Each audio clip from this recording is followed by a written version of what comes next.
Hi everyone, thanks for joining our webcast. Today we're pleased to present What Should You Really Measure?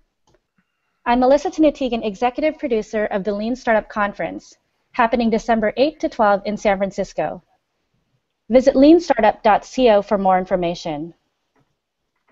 Our speakers today are Alistair Crolll, Danielle Morrill, and Eric Ries. Alistair is an entrepreneur and author of the best-selling book, Lean Analytics. Today, he works on research and strategy at CloudOps and blogs at Solve for Interesting. His latest project, Tilt the Windmill, looks at how entrepreneurs produce changes in large organizations. Danielle is CEO and co-founder at Mattermark, a deal intelligence company using big data to help venture capital, private equity, and sales and marketing professionals. She blogs at daniellemorrill.com. Eric is author of The Lean Startup and co-host of the Lean Startup Conference. A few housekeeping notes. We'll take questions from the audience via the live chat. If you'd like to ask a question, please use the question button to flag it. The speakers will answer questions in the second half of the webcast. No need to ask your questions twice. This is a 1-hour program, and the recording will be available a few days after the webcast. Take it away, Danielle. All right. Hi, everyone. Hey, Alistair. Hey, Eric. Hey, Danielle. How you doing? Great. It's great to be here. So I think today we are going to have a lively debate around, metrics. One metric, many metrics, how they change over time. You guys ready to throw down? Absolutely. Oh, yeah. So I think we'll start with Alistair, actually, because we were having a great conversation before we got started this morning. So Alistair, what do you want to argue for, one metric or many metrics? I feel like I covered both sides this morning. Yeah, it's obviously a tough debate. I think I'm going to argue for many metrics this time since we did one metric before. Okay, great. Well, and I'll take the one metric argument. Eric, do you want to pick one, or are you just going to kind of sit here and point one way or the other? No, I'm going to hear the arguments and I'll make a decision. Okay, you're the decider. You're like the Statler and Waldorf of this chat, isn't it? No problem. Okay, well, Alistair, I'm happy to make my comments all the tell me about the many metrics. So, first of all, it's kind of tongue-in-cheek because we wrote this book that says one metric that matters in it, which is kind of a cop-out because we initially said, look, companies spend too much time focusing on lots of metrics. They have this like many metrics that might matter mentality, MMT, MMM, I guess. And the problem with that is that it's kind of covering your butt. Like, well, we were looking at that thing, right? And one of the biggest problems that an early stage company has is focus. And so we advocate that you should pick a metric to work on. But the reality is that if you're in a startup, in an early stage company that is in search of a business model, you don't know what metric matters because you don't know your model yet. You don't know your product, you don't know your market, you don't know the method of delivering it to that market. And so each time you experiment, you are hopefully as you go through that cycle of building, measuring, and learning, you're hopefully changing the thing you hope to learn, and therefore your metric is constantly changing. Okay, so it's many metrics held very loosely, it sounds like. That's right. Right? I mean, like I said, it's kind of a fence discussion because you really have to focus the organization on a metric. It's very hard to do an experiment when you have like 50 variables, right? You want control. One of the things I do think is true from the book that I won't sort of edit retroactively is if it won't change your behavior, it's a bad metric. That's like my Occam's razor for should you be measuring this thing. And you should grab a metric knowing how it'll change your behavior. But the behavior it's going to change should line up with the biggest risk in your current assumptions about the business. Okay. So is there a common course that the changing metrics take? Like, is there a pretty typical first metric most startups obsess about? Absolutely. So let me preface this by saying Paul Graham once said this, that it's not necessary that your startup is a technology company, but given the rate of growth required and the rate of experimentation needed, it's likely because you can run experiments digitally and so on. And so when you so this will sound like we talk a lot about tech companies, but many of these lessons apply for other kinds of businesses. Early on, you obviously care about have you found a solution that a reachable market has a known problem about? Like have you found we call it empathy in the book, but have you found a thing people actually care about? And that's very qualitative. It's lots of interviews and so on. Later on, it becomes about is it sticky? Will people keep doing that thing over and over again? Only then should you care about, will they tell their friends? Because if they tell their friends and their friends show up and hate it, that's kind of awful. And then once you've got virality as good as it can get, then you should care about, can I spend money to acquire customers that give me more money than I spent? Because I get a kind of force multiplier from virality. And then you care about, can I kind of automate things and scale the business in a way that's unrelated to the human costs? So premature scaling is deadly, right? And so you wouldn't want to focus on scaling metrics early on. It's kind of a natural progression. So are there certain metrics that like go together really well? Like, I mean, one I'm thinking about a lot, I have a SaaS company, is LTV, so lifetime customer value, and then cost of customer acquisition. But do you feel like there's a certain metrics that play really nicely together that people could be kind of pairing up or putting in little groups? Yeah, absolutely. And in fact, one of the things that usually indicates it's a good metric is there's a ratio that has tension in it. So like miles per hour, right? Mm-hmm. Speed and distance, there's a natural tension there. And so I think customer acquisition cost, which is how much it costs to get versus customer lifetime value, how much I spend, is a very good example of that. But naturally, you're going to find it works really well if you get that natural tension. We were talking earlier, Moz uses net adds as a metric, which is how many people have I added minus how many have I lost. Sort of how fast is my leaky bucket filling up? So that's a really good, net adds is a natural metric that shows you burn and acquisition. So now I've got to argue the other side, the one metric that matters side. Is there ever a time where all that really matters is just like how many people can I get to sign up and making that go up? Is there ever a time when that's an okay thing to just prioritize above all else? So I think let's ask it a little differently. Is there ever a time when that's okay for more than a week or two? Yeah, like for me to make that the metric for like a year and tell the entire company, like, come hell or high water, the only thing I care about is that we make this sign-up number go up. I think so. There's a very interesting example with Twitter. Twitter cared a lot about number of engaged users, right? And they had this leading indicator, this thing they knew that if they did this thing today, something would happen tomorrow. They knew that if they had a user who acquired 10 people who followed them back in the early days of their use, that user was going to become a long-term user. And so for a long time, Twitter was very cagey about its business model, right? We're just going to grow, give us money, we're just going to grow. What do you think, Eric?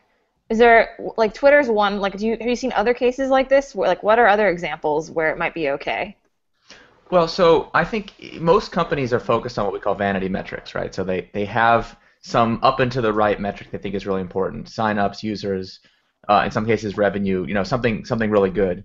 And it's not that we call it a vanity metric, not because it's bad. I mean, having more users is good, having more money is good, but because when you look at the outputs of the model, you're basically looking at the exhaust from the engine. And so, like, if you're like, okay, which car is going faster? Well, the one that's cranking out a lot of exhaust probably is going faster than the one that's just puttering around. Mm-hmm. But as soon as you create an incentive to make those numbers go up, you say that's our goal. People are like, hey, I know, I have another way I can make a lot of exhaust come out of the engine. Like, I can dump some sawdust in there. Like, I get all kinds of tricks and games and things that cause the number to go up, but don't actually drive the value that you need to create. So I'm a big believer that for startups in any situation, it's really important to understand why you've chosen this particular metric to use. Like, we take it for granted, I think, that what gets measured gets managed, or whatever that saying is. Like, I think in modern business we have a focus on metrics as we kind of take it for granted. But I think the question we got to ask ourselves is, why are we measuring anything at all? And what is the point of the analytics that we look at? And if you know one thing about entrepreneurs, you know that whether they were corporate entrepreneurs or VC entrepreneurs or two guys in a garage, like, entrepreneurs always have the really bad habit of spending other people's money. That's what we do. And it sounds really fun because you're like, hey, I get to do stuff and I don't have to pay for it. Like, that's a good deal. But the flip side of spending other people's money is those people are always going to want to know, what did I get for my money? Mm-hmm. So what was the return on the investment? What did I get? And if we're really trying to build hyper-growth businesses, right, the hockey stick-shaped businesses, then by definition we're going to have that long, flat part of the hockey stick where the vanity metrics, the gross numbers, are really low. And so by definition our ROI on the money we've spent so far is negative. And if you talk to general managers who have regular jobs in regular business, everyone knows that you never, ever, ever invest for a negative ROI. That's like the worst thing you can possibly do. And yet as entrepreneurs we find ourselves in that situation all the time. And we fall back on, hold on, I know it's negative ROI, but we're learning so much. Right? Like, we're learning so much about our customers and we're having these great insights, and like, you can't pull that on finance people. It's like, right, like, I'm going to return your learning to my limited partners for a great return. I'm going to put learning in the annual report. Like, give me an effing break. Learning's not of any interest to people who want to know what did I get for my money. Learning's not a very good deal. So I think of the metrics, and I call this in Lean Startup, we call it innovation accounting. It's basically a system for translating between the domain of learning and validation that entrepreneurs naturally focus on into the domain of finance, so that we can prove deductively and quantitatively that the learning we're getting is actually valuable. So if you understand your business well enough to create this model, then I think you can get yourself out of this problem, which is that how do you prove to your investors, but really, how do you prove to yourself that the work that you're doing every day matters, that you actually are learning things that are valid, the number going up means something. And that, I think, is the root of why a lot of these one metric that matter conversations kind of fall over, because it's so easy to pick a metric arbitrarily. And you're like, well, signups or engagement or revenue, vanity metric. But even if you choose a really good metric, like LTV versus customer acquisition cost, if that's the right model for your business, then that's a good one metric to focus on. But I really, like, 5 seconds with your VC or 5 seconds with the CFO of your company, like, they're going to ask you, well, how do I know that that metric is the right one? And if you don't understand your business well enough to be able to answer that question, you're still screwed.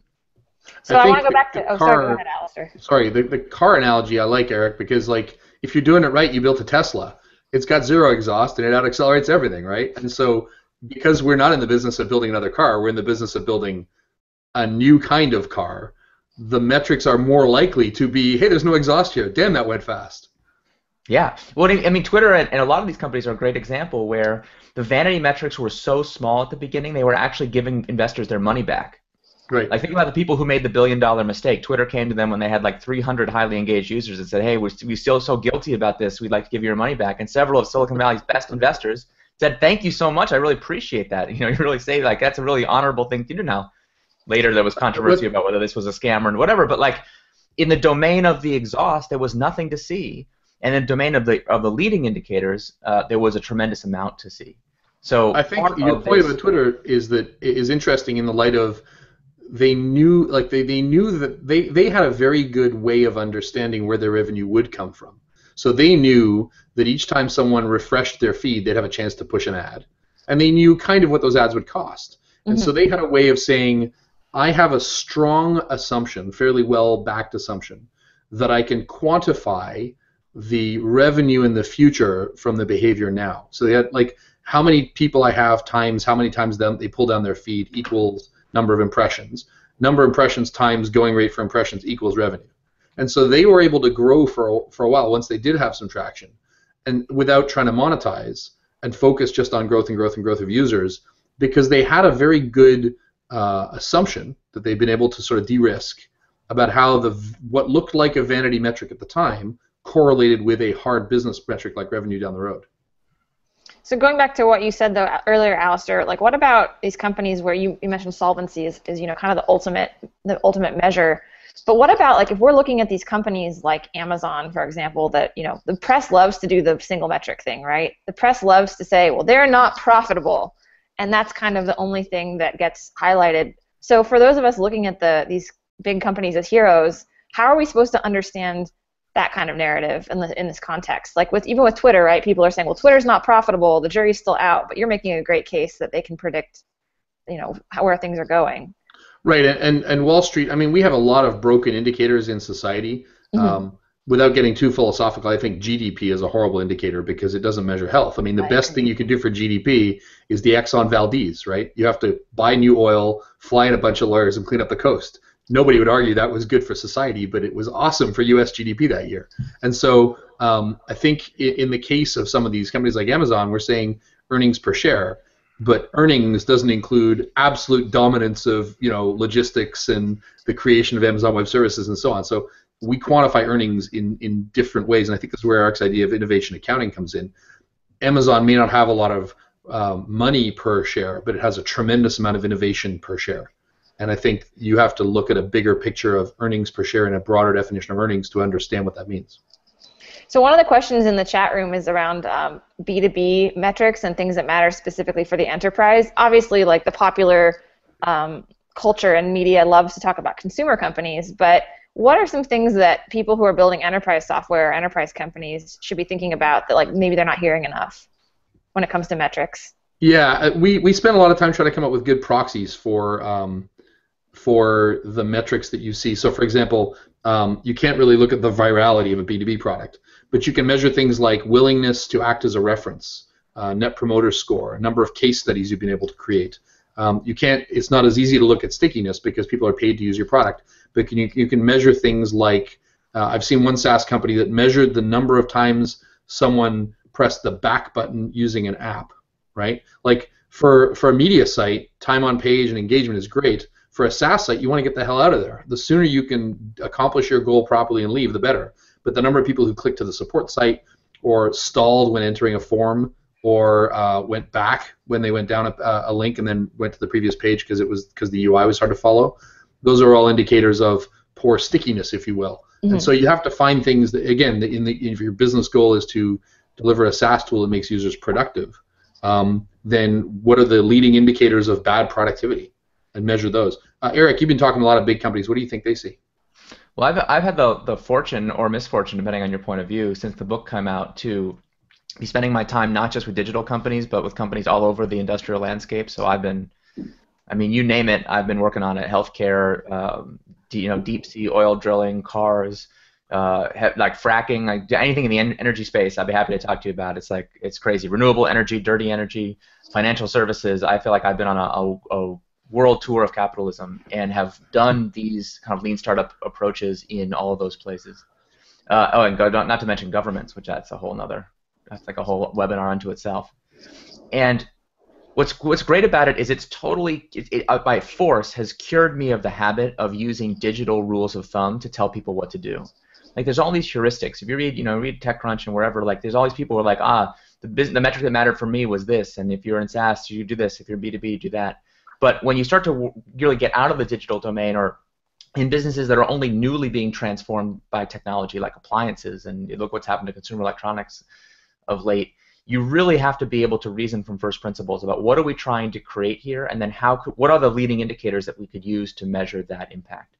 So, innovation accounting, we have a framework. We talk about the value hypothesis and the growth hypothesis. So first of all, how do we know that we are creating value for customers? Like, what is the evidence that we delight the customer? That's evidence that's not just conclusive, like, oh, it feels good, but how do you prove to someone that this is in fact valuable? So it depends a lot on what is the goal of the product in question, right? Are we trying to drive productivity growth, and what is the evidence that productivity growth has actually happened? If we're trying to make people's lives better, faster, more efficient, whatever it is.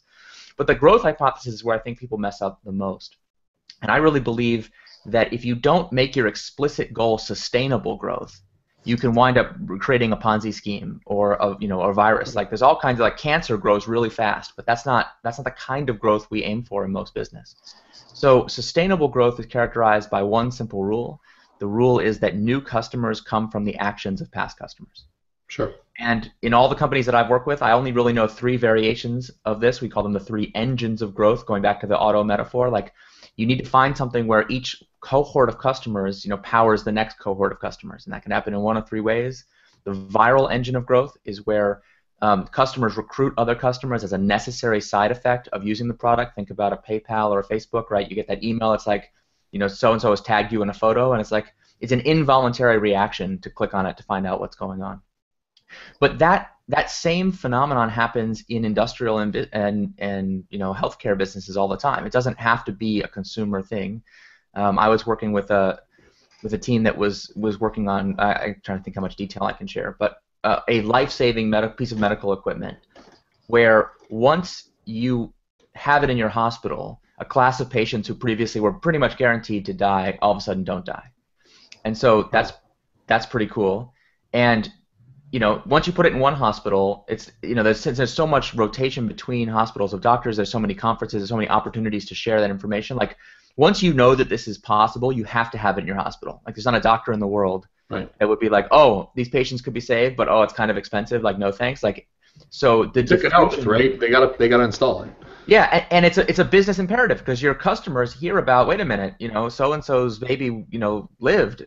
are you going to be able to do that for my? It's like, so the diffusion of a product like that is going to follow this same category where each customer involuntarily helps you recruit other customers, which is not word of mouth growth. I think that's what something that people really misunderstand. Word of mouth is something different. Word of mouth is voluntary. You know, we talk about viral growth by analogy to a virus. It's an involuntary transmission. That's what makes it so we scary. make the distinction between intrinsic and extrinsic. And intrinsic growth is kind of, it happens by itself. You know, there's nothing you can do about it. This vector kind of exists. Well, I want to be careful with that because if you look at the second engine of growth, which is called a sticky engine of growth, it can look like viral growth from the outside, and it feels like it's intrinsic. But I don't know that I necessarily would buy into that. But anyway, but for sticky engine of growth, see what you think. Here, you know, we talk about new customers coming from the actions of past customers. In the sticky engine of growth, the new customers are the past customers coming back. So we have a product that has extremely high retention because either it's addictive, we have extremely strong network effects, or lock-in. Like all kinds of B2B SaaS software all fall into this category, but so do auction platforms, right? Like you think about eBay and every other network effects business where you have to be there. Once the network effects kick in, if you want to transact that kind of business, that's the place you have to be. But like for that matter, a lot of video games and stuff have this character. Like think about World of Warcraft. Once you start playing, like I dare you to try and stop. It's extremely difficult. So in those businesses, that's where we see if you have 100% retention, in whatever word of mouth business, whatever word of mouth you naturally get, you will compound. So here, this is the compounding interest type business where, you know, if you have 5% a month natural word of mouth growth rate and 100% retention, then it's like having a bank account that pays you 5% interest compounded monthly. Like you're going to be super rich. But what's so crazy about this one is it's extremely sensitive to churn rate. So imagine, I talked about 100% retention, 5% word of mouth, you're like super psyched. But what if you had 95% retention, which is pretty damn good? I mean, most businesses would kill for 95% retention. Well, 95% retention, 5% word of mouth growth, you will have 0% growth. You'll just be completely flat. And God forbid you have 90% retention, now you're having compounding interest as a debt and you're doing it in reverse and you're in trouble. So I'm just trying to think about how do I categorize that one in terms of extrinsic versus intrinsic. Like, you're not doing anything to cause people to want to do word of mouth. It's just natural. I think about like, you know, how I remember when I got TiVo, I just could not stop installing it in people's houses. But like they could stay. It was not involuntary transmission. They could in fact say no. And in fact, I know at least one person who sent it back. Did you know these people beforehand, or was this just creepy? Well, it started to get pretty creepy. I didn't, you know, any pretext to set someone up with a TiVo, I was pretty psyched to be there. So guys, I want to bring it back to something that kind of came up earlier around talking to the team and the idea that sometimes it's nice that it's convenient to have one metric just to get everybody psyched. So how do you deal with the fact that not everybody has the same understanding or visibility to a lot of these metrics and like still keep everyone in the company aligned? Maybe Eric, you mentioned this earlier. You mentioned this earlier that there's like this morale issue around metrics, right? Sometimes vanity makes us feel pretty. And if you have a large number of employees and you come in every day and go, oh man, burn, our runway is 2.3 months, everyone spends their time looking for jobs, right? So there is a certain amount of, I think with the founding team, you got to be ruthlessly honest and you got to recognize you're here to learn. But as you're doubling down on, hey, we think we might have something here, maybe you're just 10 degrees off and you're ramping up the team, I think there are some metrics you share with the whole organization, but they become increasingly longer view unless they're related to the specific task that employee has. So like, I'm going to tell you we got 10 months runway in the bank. By the way, your job is to make sure the pink button works better than the red button, go. And by the way, here's the data on the pink and red button. So there becomes this weird sort of, I wouldn't say dishonesty, but there's a filtering of the information that gets shared as the organization grows for sure. I'm more of a transparency guy, so I actually prefer to give people the full information, even though that has definite consequences and not to be undertaken lightly. You know, but I think that in the long run, the morale benefits you get from cloaking devices and shields and kind of like the reality distortion field that you create. I mean, in the short term, it's great for keeping everybody focused, but you then, over time, as reality deviates from the reality distortion, the amount of energy required to maintain the field increases over time, and I think it actually has an exponential cost to keep it going. And so, a new law. What's that? That should be a law. Yeah. It's like if you invent the flux capacitor, then you can do this thing. You know, that's a really good. I'd love to get a poll of that. Like, how many people don't? Because I know I've been in both situations, and in some cases, I think I kind of agree with you that the people that liked that are the ones I wanted to keep working with, which is weird, right? Because they were they were more understanding that we were not building a product, we were building a product to figure out what product to build. And they kind of got that. And I think, yeah, and I think fundamentally, like a core value for me anyway is respect for the truth. Like the way we cut through all of our pretensions and ego and vanity is to say, look, if you really believe that this mission is important, in fact, it's so important that we're willing to devote 5 to 10 years of our life to it, which is a pretty significant investment. No matter how rich you are, like your time is the most scarce thing that you have. If this is that important, then we can't afford to be deluded. We got to be ruthlessly honest about what's actually happening in reality, and is the product actually working? And I think it's a real test of founders. Do you understand your own metrics well enough to be able to explain them to even the most junior person in your company and to defend them against their inevitable criticisms? That's, again, why I always go back to metrics derived from first principles. You got to deal with that cranky engineer who you just hired straight out of college who thinks he's God's gift, who's actually really freaking smart. That's why you hired him. And he wants to know, well, why should I care about lifetime value? Why don't I care about this other thing that I read about on TechCrunch this morning? And if you don't know, if your answer is like just because I said so, or just because our investors think it's important, or some other kind of cop-out answer, I think you are setting yourself up for morale problems over time as your team doesn't fundamentally really understand what are we trying to explore. Now, that's always in tension with what Alistair said before, which is that in the early stages of any new venture, you don't know enough to necessarily know what's right. But I think it's important to have a hypothesis that is strongly believed but loosely held. So we call them leap of faith assumptions for a reason. We assume that this is true. We think we got it right, and we will have an honest-to-God conversation which says, you know what? Every month we evaluate, like, hey, is it time to pivot to a new model, or is this the one we want to continue with? And we got to get used to having that conversation, so that having the conversation is not a morale killer. It's just routine. It's like, well, yes, this is of course what we do. We always say, should we pivot or not? And pivoting is not itself a sign that something's gone horrifically wrong. In fact, it's a sign to celebrate that we learned something we didn't know before. So that brings me back to one of the questions in here about that one of the users had asked earlier, and Danielle, I'd love to hear your thoughts on this. If metrics change over time, does that make you seem to skeptics as somehow vulnerable? Like, hey, it's a lazy pivot. I didn't feel like doing it anymore. Have you heard about my new pivot? I remember Mark Andreessen's comment at last year's conference where he said, like, we love that you failed 10 times. It'd be great if you succeeded every now and then, or something like that, right? Yeah, what do you think? Failure go to their head. No, I think it's a similar problem that you have with your employees. So you kind of have to train them to work with you to be flexible. So I, for example, do a lot of work on investor relations. We happen to have a unique way we've raised money for our company, but you can send metrics to investors or the public. We blog about some of ours in the same way, and over time people start to say, oh, that's just what they do. They like if you look at Buffer, this is a company that shares a lot of their metrics. They're building a social media scheduling and management tool. They have a completely open company where they're publishing everything from how much money they're making to their different metrics to their salaries and how they think about employees and hiring. And the thing is, like, at first that's really weird, but then if you keep seeing it over time, it's kind of like how public companies have to file public filings with their metrics every quarter. At some point, the earnings call is just like, oh, well, like another earnings call, like nothing we weren't expecting. So I think it's more just expectations. And at first, if you're doing something different, and I think a lot of this lean analytics conversation is still very new, people are not comfortable because they still think it's more of an art than a science. So, I mean, you have to educate them. I think, when we changed our business entirely to something new, it felt like we told this great story with all these vanity metrics, and then we'd completely changed directions. So it's funny to think, even with all the metrics, you could still be completely wrong.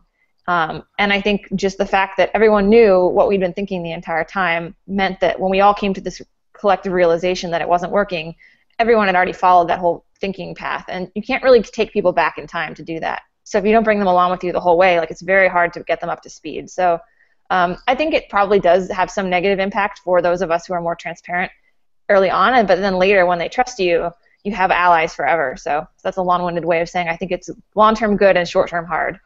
I want to totally underline what Danielle just said. I mean, it's just so, first of all, kudos for having done it. I was one of the people that got to go along on that ride, and it was awesome to watch. Danielle is great. But that experience that she had is so right on. Like, I get asked all the time, is there some magic formula or some advice you can give us about how do I know that it's time to pivot? And the truth is, or what should I pivot to is another one. And I think the truth is that there's no formula for that, and that's simply a matter of judgment. However, that's not what's hard about pivots. if everyone in the room has the same set of facts, it's usually pretty easy to realize, you know what, this is not working. And in fact, once you can just put a stake through the old thing, it's actually usually pretty obvious what the new thing should be too.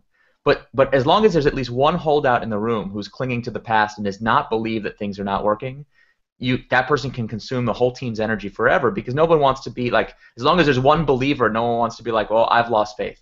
So no one's going to be willing to lose faith.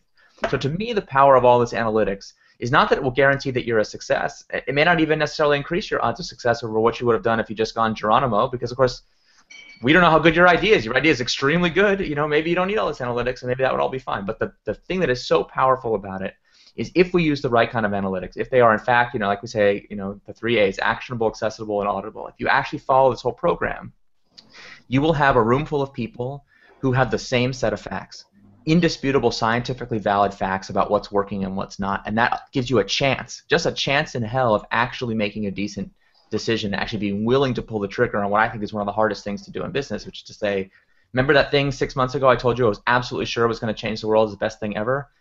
Just kidding. I was wrong. And not only is it not going to change the world, it's actually a terrible, terrible idea, and I really wish I could have last 6 months of my life back. Like, think about how hard that is. If anyone listening in who's never been through that, like, I mean, I would rather bang my head against the wall over and over again than have to do that again. It is so painful. And yet it's absolutely necessary if you want to be successful, I think. We literally, in one of my companies, we literally had to, like, my co-founder and I had to threaten to quit and say, we're just not going to the office today. And wow. we had this crazy breakfast meeting. I may not have told this story before. We had this crazy breakfast meeting, and we literally said, we're not going to the office today unless we switch from what was at the time a managed service to a company that made an appliance using the technology we developed. And, you know, the person across the table from us was like, you can't do that. That's blackmail. And we're like, no, it's just not going to the office today. And he said, well, maybe we could start in a couple of months. And I said, actually, we've been building this thing for a month. And he said, you can't do that. I'm like, well, there's two outcomes. I go to the office or a month ahead, or I don't go to the office and we leave. So I think it was pretty smart to start that, right? And it was just this absolute come to Jesus moment.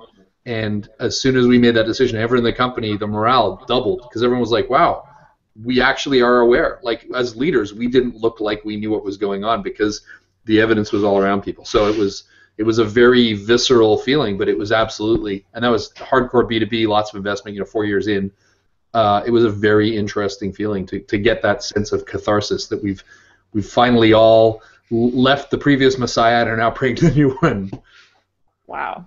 That sounds like a wild ride. So, well, we're at the halfway mark in the broadcast. I just want to mention we welcome your questions in the chat room, and we're moderating. We'd love to answer them. So we're going to keep the conversation going, but if you've got questions, throw them in there, and let's try to keep them relevant to startup metrics, and it'll be awesome. So I'll just keep going with this line of talking about first principles, Eric. You've mentioned that a couple of times. It would be great for you to just talk a little bit more about, like, if people are hearing that for the first time, like, what is that, and how do you start to think about just understanding your business from that perspective?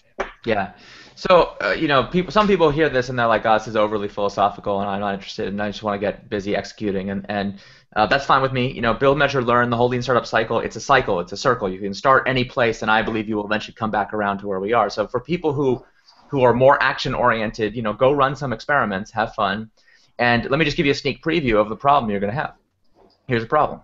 You spent somebody else's money, you ran an experiment, you're very excited about it, and you got 3 customers to say, I love this product, and to give you $25 each.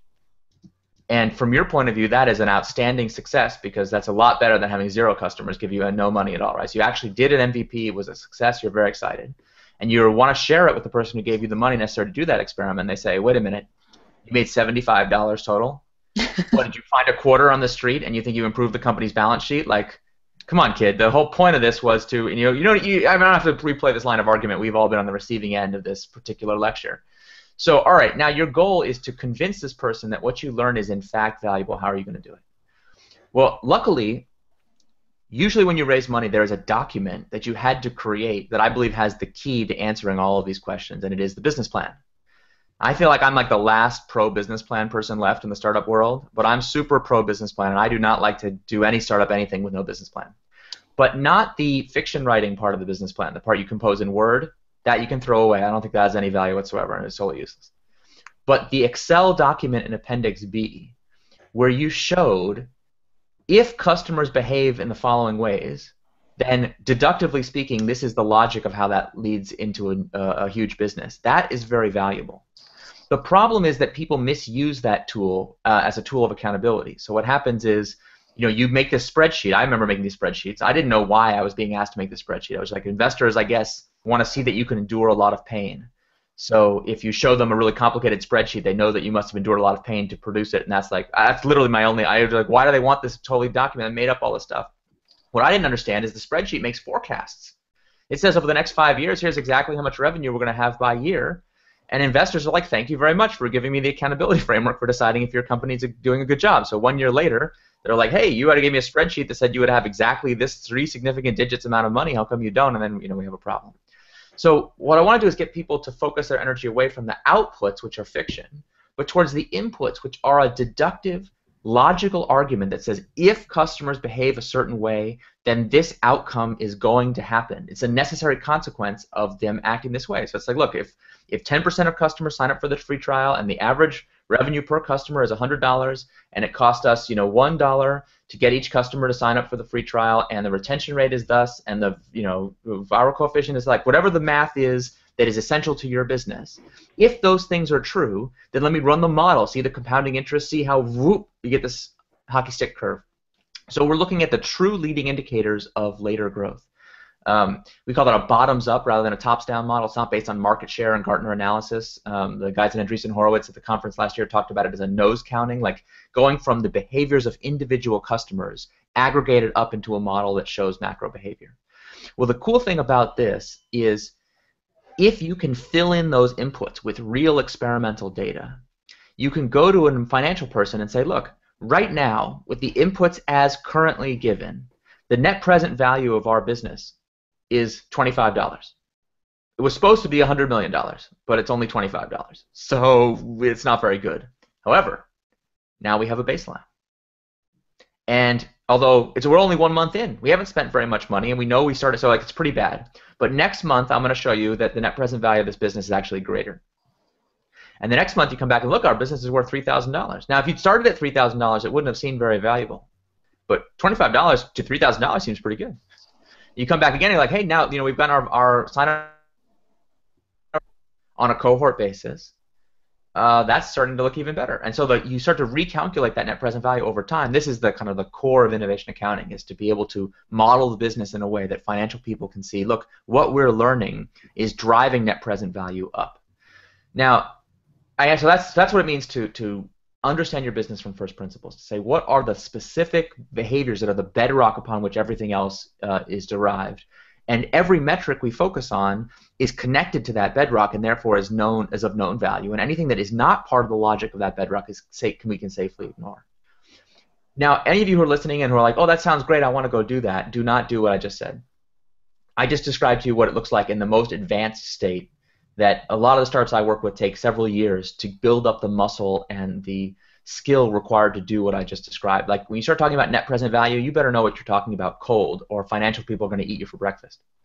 So it's really important, to kind of work to that level of understanding, work to that mastery in steps, starting with rather than trying to build a comprehensive set of input metrics, like pick 2, 3, 4, 5 metrics, put them in a dashboard, look at them on a cohort basis, show them going up over time. Like, don't feel like you have to necessarily prove that they're related to your business plan. Don't necessarily feel like you have to recalculate net present value. And then once you kind of mastered that dashboard approach, which sounds so easy when we're talking about it, like I just described it in 2 sentences, but like in practice, to actually get a dashboard that really works, that your whole team can agree on, that your investors buy into, like that is the work of months just by itself. And then later, as you become more confident in your understanding of your own model, then you can connect it up to the business plan, and then you can eventually do this net present value calculation. So Eric, I want to jump in just before you go any further. Sure. So we've got some questions that have come up throughout the chat in around NGOs, nonprofits, and premium. So what about these businesses that have like indirect revenue models or delayed revenue models? Like, how do they think about this when it's not just dollars going up over time in the beginning? Yeah, you mean intentional not-for-profits Yes. versus the unintentional The not-for-profits intentional ones where they're Silicon delaying Valley? No. revenue for a while. Yeah, exactly right. People think that that situation would be super different than a for-profit company, but it's actually, I swear to God, I work with a lot of these companies now. It's not that different. It's almost exactly the same because ultimately revenue is a consequence of impact. So even for for-profit companies, it's a lot like think about Twitter or Facebook or pick your favorite for-profit company, Amazon, Microsoft, whatever. Revenue was a trailing indicator of the impact that they were able to create, and they had to run for a long time just on the confidence that the impact would matter, revenue and profit being a trailing indicator. NGOs work the same way, it's just that impact is our primary goal. So we don't need to worry about whether it translates to revenue or not. We just have to focus on, can we prove that the impact is valuable to the customers who put up the money? Namely our foundations and other funders. And that's pretty freaky. Nonprofit people are not used to thinking of foundations as customers, and foundations get very insulted if you tell them that you're going to think about them as a customer, but actually that's what they are. Like a nonprofit is a multi-segment business just like YouTube, where you have one segment that provides the time and attention and impact and another segment that provides the money for that. In YouTube's case, you got video creators, video watchers, and advertisers.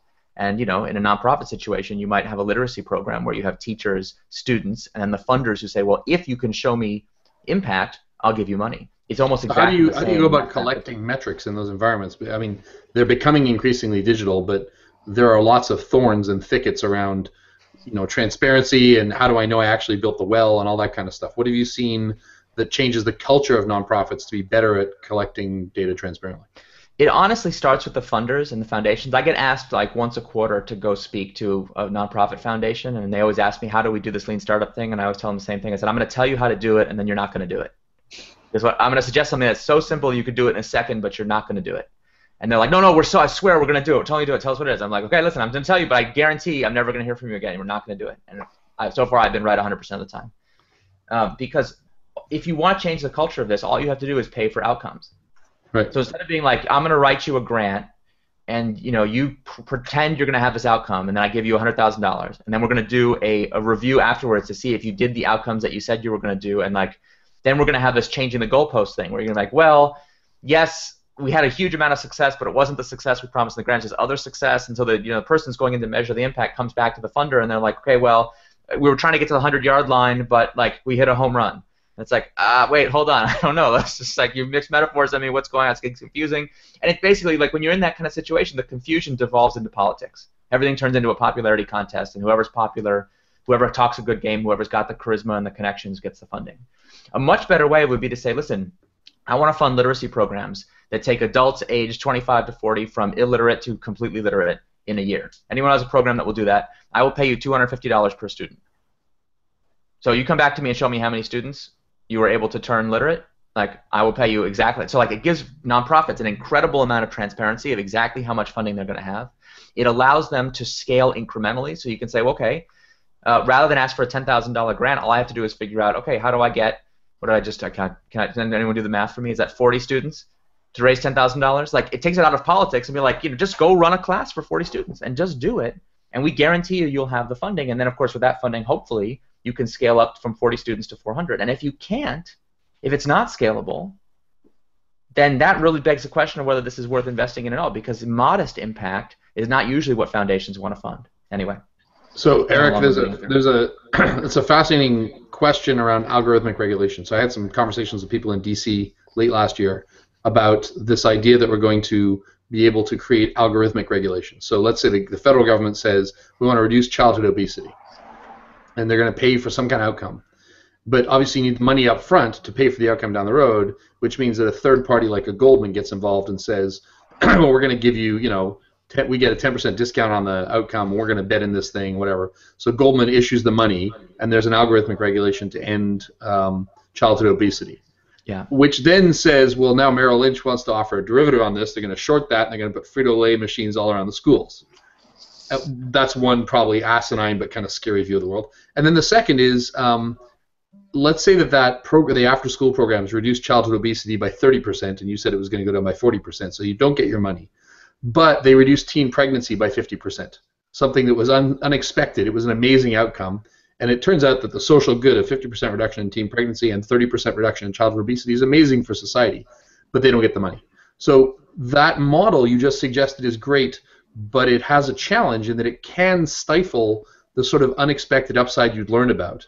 Maybe you see a tremendous amount of, the literacy isn't great, they're not fully literate, but there's an amazing amount of people who don't go back to jail, for example, and that turns out to be a social good. And I think the challenge that people, the conversations I've had with nonprofits is they often say, yes, but we might find something else. And that it feels like a cop-out, but I kind of think they have a problem, they have a point too, that it stifles the creativity and just doing good stuff. How do you reconcile that? Well, you got to compare. The question is compared to what? So first of all, I'm not advocating this as a matter of public policy. I think when the government starts issuing money in an algorithmic way, you're subject to significant gaming. And I think when you have situations where you're not quite sure what the social good you want is primarily, but you're pretty sure you're going to get social good, those should be public infrastructure investments. They should be owned and operated by the government. And if you want to, if you're not sure about that, just like look at what happened with healthcare.gov. I rest my case. But there's still a huge amount of philanthropy that's happening that's not, that's not a regulation and not a matter of public policy, but simply people who are trying to drive outcomes. So the question is, if you have nonprofits that are overly focused on one specific outcome, there are some downsides. It could be that, like I said, you're working on literacy, but you accidentally help people stop smoking. Now, if there were a lot of foundations funding a lot of these causes, it'd be no problem. You just go to the Not Smoking Foundation and you get the money from them instead. But like, okay, but maybe there is no non-smoking foundation, and so you would have had a social good, but you simply can't get it funded.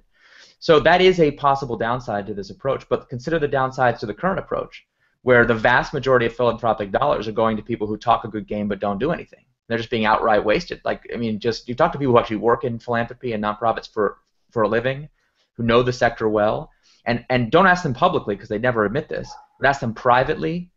The most successful fundraisers, are they the most successful at driving impact? And they'll be like, that asshole? Oh my God, no way. Right? Like everyone knows who we're talking about, but you don't want to challenge so and so because a lot of very important foundations have been taken in by their con game, and you don't want to be seen as criticizing them. So we know in that business, just like this is true in VC too. I don't mean to be criticizing nonprofits. We got I was just going to go there. Let's pick on everyone. Yeah. What's an acceptable amount of loss, right? So you're saying, look how bad the cost was before. It's better now. But lean doesn't mean losing no money. So how do people think about the acceptable amount of loss in this context?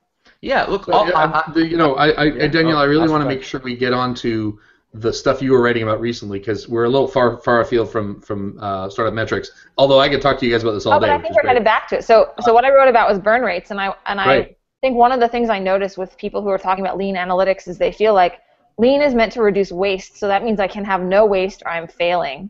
So is it appropriate to look for a no waste solution, or how do you think about basically cost of customer acquisition is one example of waste, right? What's an acceptable waste?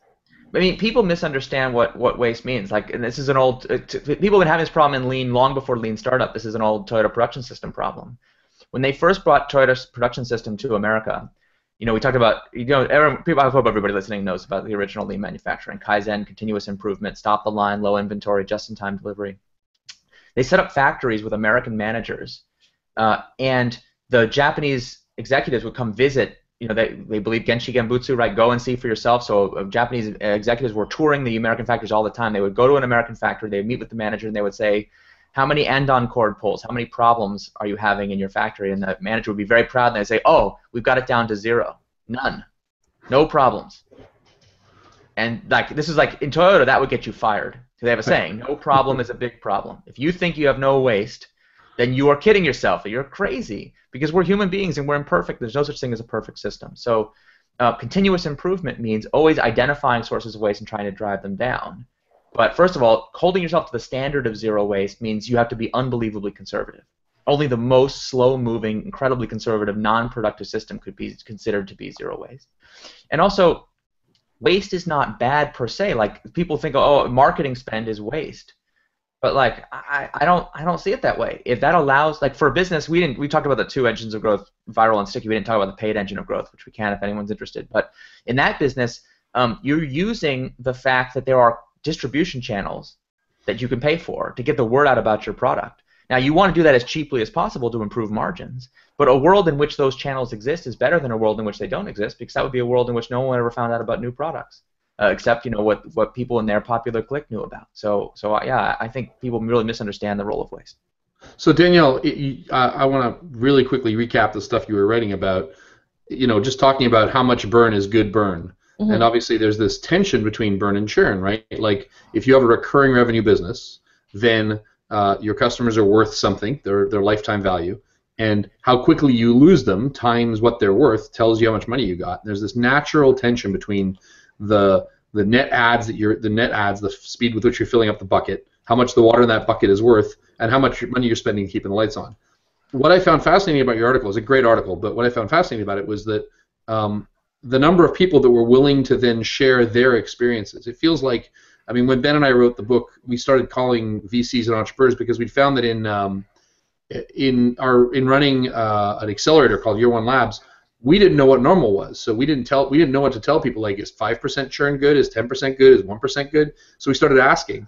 And it took a lot of bribes and not a small number of beers to get this information. It seems like there's almost been a sea change in transparency. The response to your article was amazing. Yeah, so I think it helped that I put out a burn rate that's reasonably high for an early stage company. So I think it made a lot of other people look good. So hopefully that helps. So our company burns between $150,000 and $200,000 a month. We do generate revenue. So I think a lot about the ratio of how much money you're making to how much money you're spending. And the burn rate is basically what we've decided is the acceptable waste at any given point. And right now, because we believe there's this huge opportunity we're chasing, it really comes down to risk tolerance. As Eric said, if you have zero waste, then you're the most possible conservative model.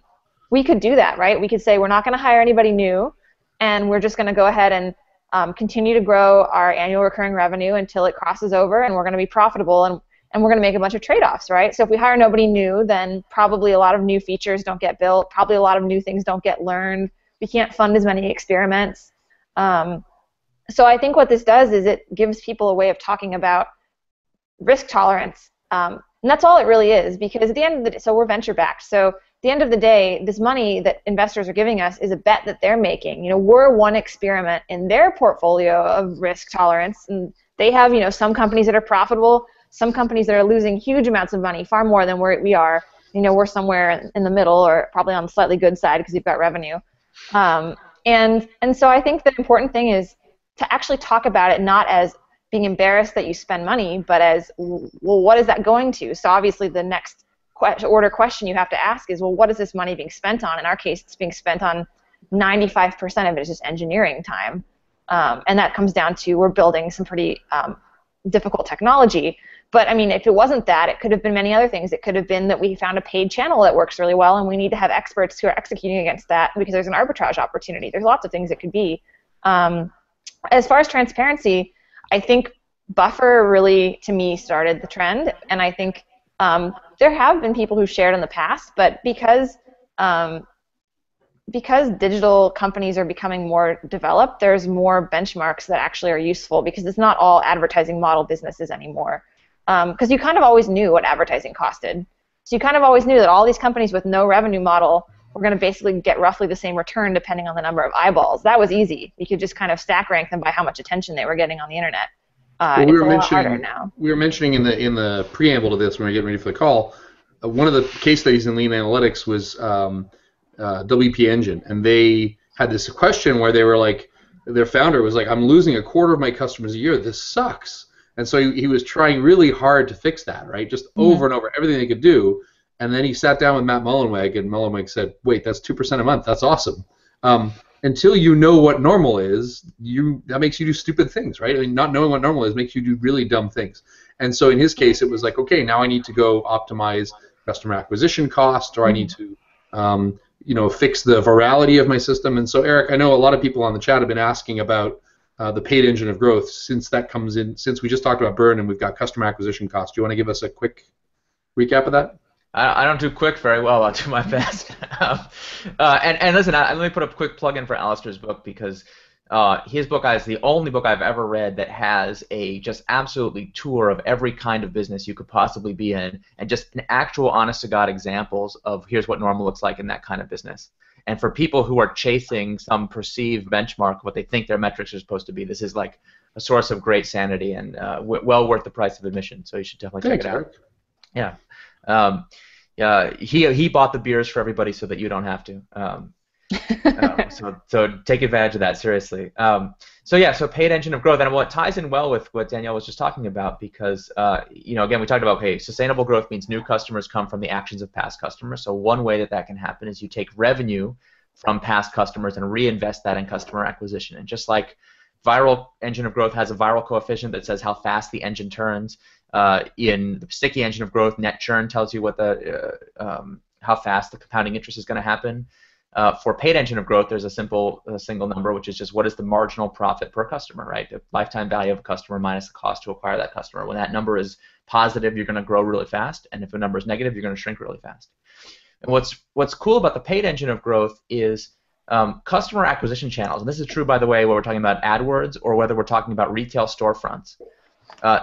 Every kind of customer acquisition channel is fundamentally an auction where the price of customer acquisition gets bid up to whatever the average marginal profit per customer is for that category. So those of you who've been on AdWords for years know this extremely well, but this is, though I talk to retail guys, they have the exact same problem. Anyone who sells through channel, doesn't matter if it's Walmart or you're buying storefronts in populated areas, like every channel gets bid up to that cost.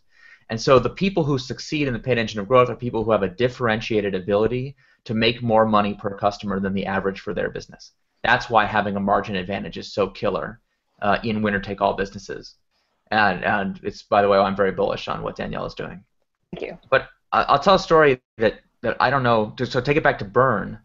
I don't think I've told the story before, but everyone remember Rest in Peace, Good Times? That ring a bell for those of us who lived through the last financial crisis, 2008. Sequoia Capital made a very famous pitch deck where they summoned all their portfolio companies together and they gave them this presentation that was like, listen, the world is going to hell. Good times are over. You need to cut costs like right now, yesterday. And it was like a huge signal. We're basically like, it wasn't a pitch deck, but like, Andreessen's tweet storm and Danielle's blog post. Like, I feel like we're coming up on that equivalent moment for this current boom. And it just so happened that right when that was happening, I was starting to be known as the lean startup guy. Right about the same time. It was actually extremely good timing for me because all these people were calling me and be like, holy shit, my investors just told me I need to cut costs. You're the lean startup guy. Can you get me a good deal on my office furniture? Can you help me negotiate my rent down and other cost saving things? And of course, at the time I was like, no, you don't understand. I want to tell you about the build, measure, learn feedback loop. And you can imagine how well that went over. People were just like, no, I need to save money right now.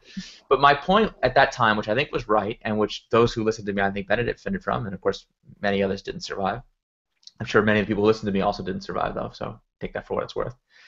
My point was, if you are spending cost that's not helping you get through that learning feedback loop faster, then you want to cut those costs. Any fat, any waste in the system that's not helping you learn faster, what you really, at the core business assumption stuff you should cut.